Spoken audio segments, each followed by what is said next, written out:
Hi, I just want to run you through my workflow I created. So you'll start here, you'll see that you can type in a prompt to generate your own product, or you can upload your own and then simply just remove your background, or you can, if you're using a physical product, you'll just plug it in and replace that node there so it runs through.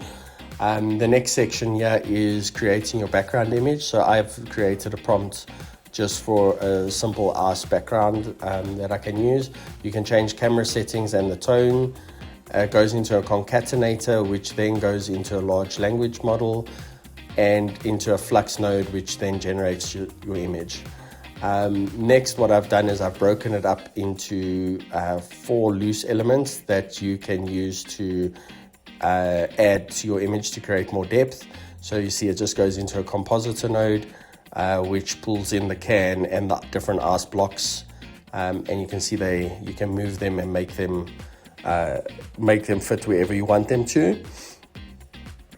From that, I've dropped it into a editor node, a nano banana, just to do some refinements and make the image more realistic.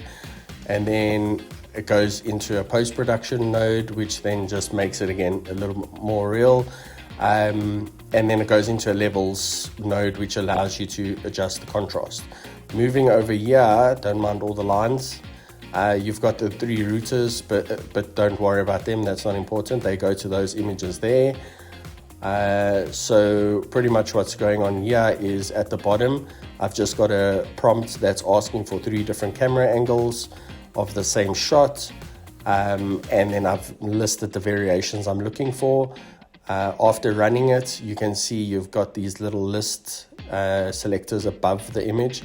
So if you click on that, you'll see it drops down and there's the 3 prompts that you can select. Each one of these nodes are different size, so you can pick whichever prompt you want in whichever aspect ratio you need it.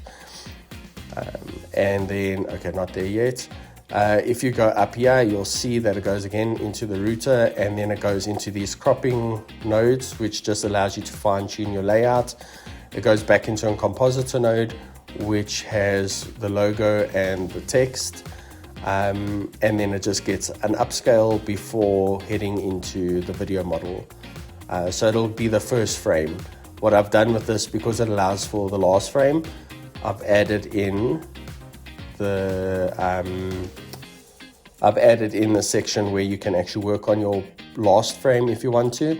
So you'll see that once you run here, once you move down here, you can actually, all I've done is remove the ice blocks and dropped in the can, and then added a post editor just to make it look more realistic. Dropped it in the same layouts just to create my final frame. And then, yeah, the end result you'll see coming up shortly after this. Thank you for watching.